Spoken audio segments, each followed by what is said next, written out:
Welcome to Office Hours, Math 243 Statistics at Klamath Community College with Bill Jennings. Today, I'd like to talk about frequency distributions.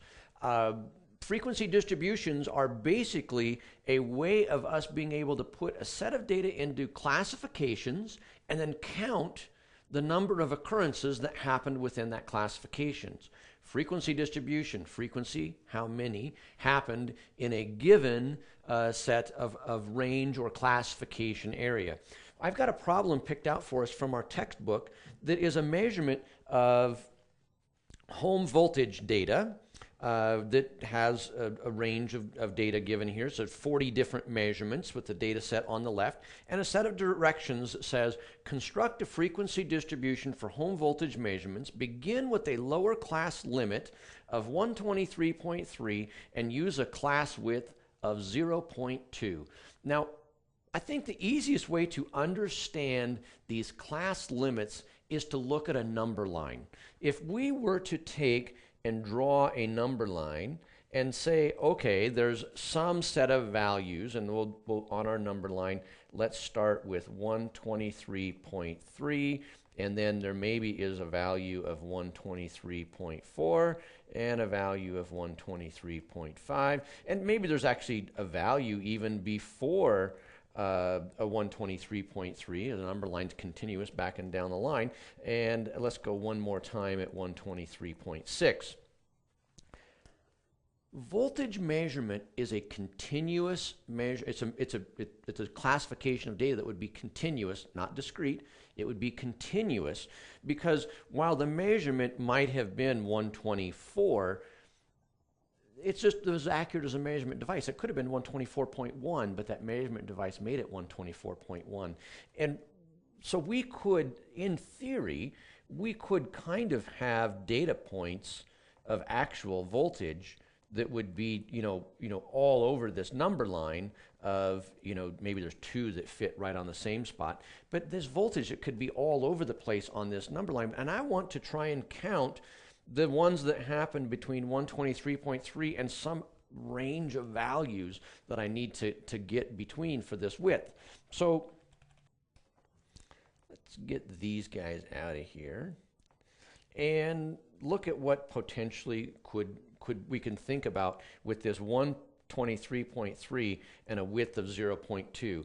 So it says start here and have a width of 0.2. Well, that's 0.1, that's 0.2, so it looks like what I want to do is go between these two areas. But remember, what's actually happening here is that this is on a continuous scale. And so there's a rounding feature that's going on that says, really, if you was to think about it really deep inside, right here, this is 123.25. This should have been a 2 here. I blew it all along. So 123.25 ends up being this place here. And if I go 1/2, I'll go to here, which is 123.45. So let's look at what we're saying here. I want to count all the values that are between 123.25 and 123.45. Notice this is a width of going from 0.25 to 0.45. It has a width of 2/10, which is exactly what I was being described to do. And because this is on the continuous scale, I want to take and look at this as being, any value that I potentially could get between here. Actually, this should probably be a bracket if I'm using interval notation, bracket up to here and go parenthesis. And so you could say, I want to start here and say 123.25 to 123.45, and I'm going to go like this, and that's going to be my interval that I'm looking for a classification of data. And then I could go to the next one, which would 123.45 to 123.65, and again, that would be my next interval that I would be looking for.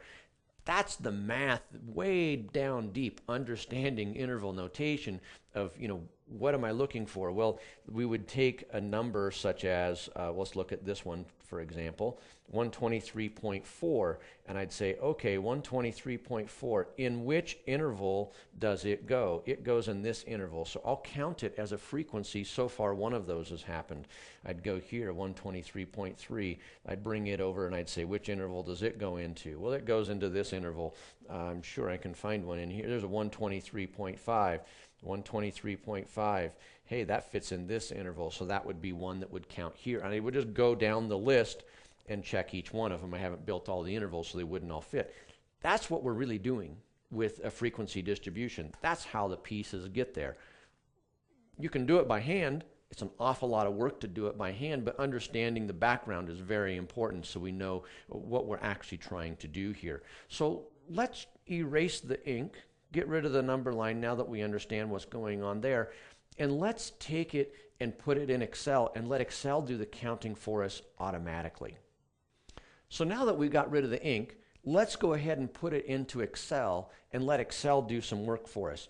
I'm just going to do a little shortcut here. That's going to stand for lower boundary, and then I've got my lower limit, and I've got my upper limit, and I'm going to have my, I'll just go ahead and spell it, upper boundary.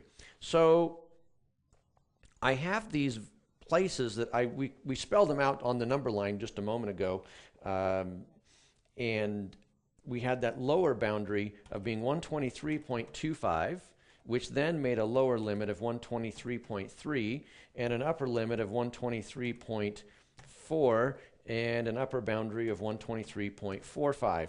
So let's put that number line back down and make sure that we understand what that means, because it looks like it really only has a width of 1/10, but remember it had a width of 2/10 the way that we constructed it.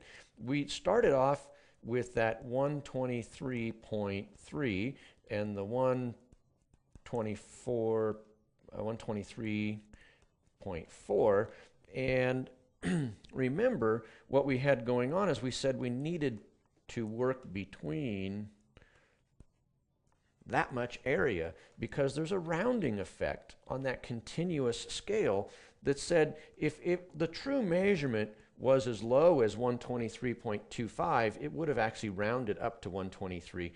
And so I needed to start as low as here and up to this at 123.45. I probably should put parentheses so we're using appropriate interval notation on here.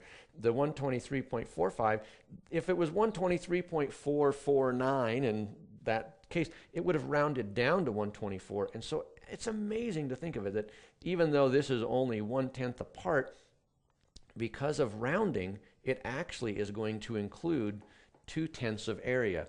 So if we look at it this way, that's Excel. We're not going to be able to draw a number line in Excel, but we need to kind of see all of these numbers that happen. Now remember that everything was going to be 2/10 apart, because when we went to the next interval, we shared this lower or upper interval here actually becomes the upper interval in the next set of how things are going to come together. And so everything's going to be 2/10 apart. So 123.5, 123.6, 123.65, and that will go on down. Now we can use Excel to kind of bring it on down. I need 5 of these in all, and I'm just highlighting the cell and then letting Excel say, hey, I know exactly what you're trying to do here. Add 2/10 to each one. That's kind of a nice feature in Excel with that fill down or autofill feature. I can just bring those on down.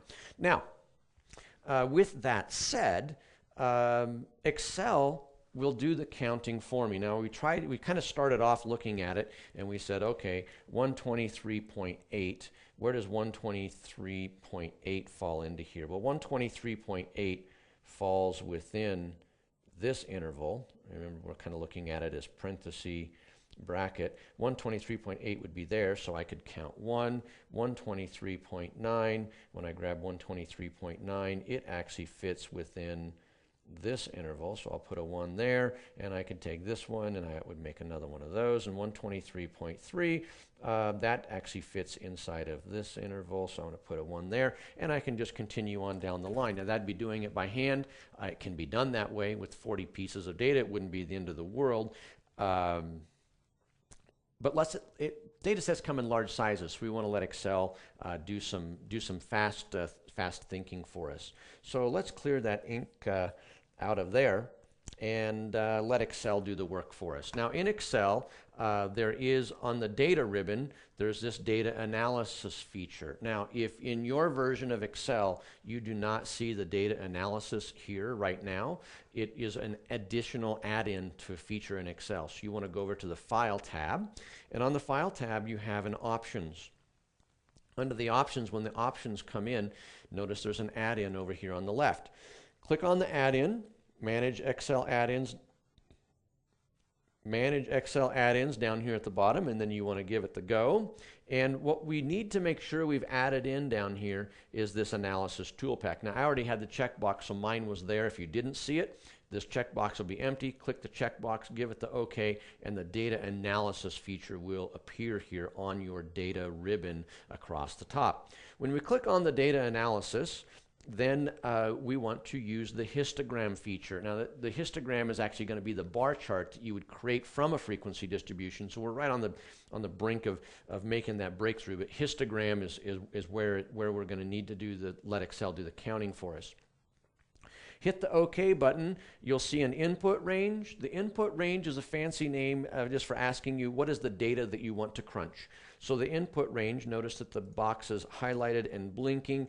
All we have to do is go over here and highlight my range of cells, and I'd highlight all 40 of those and notice what it says here for me. Now if you wanted to type in cell A2 to colon A41, you could have done that by just typing it in, but this highlighting was nice and easy for me.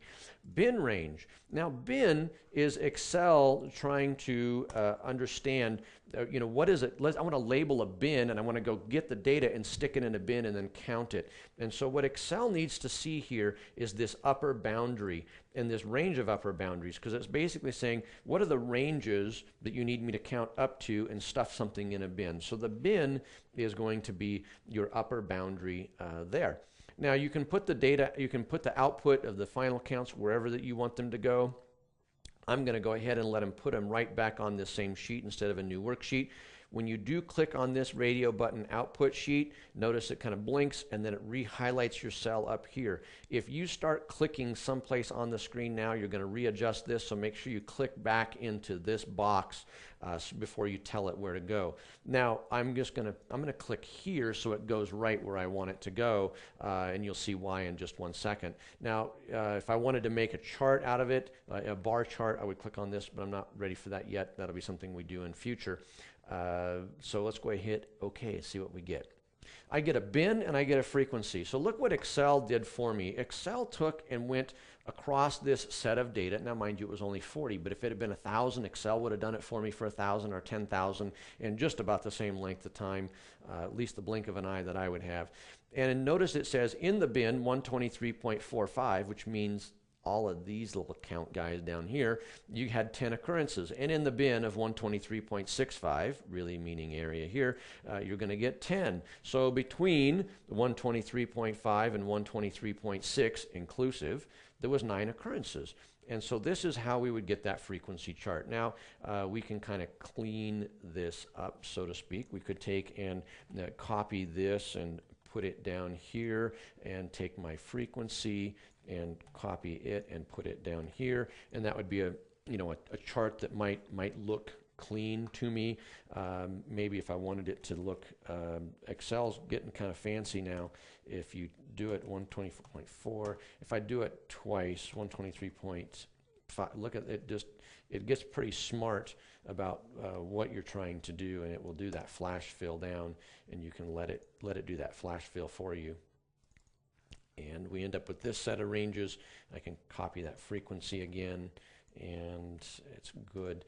And now I've got something, excuse me, that I could take and I could paste it into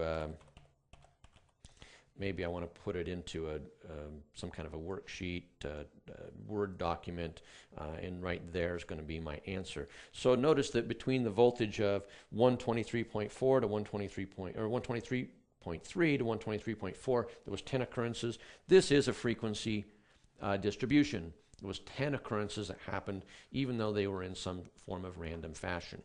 And that's how you would let Excel count a frequency distribution for you.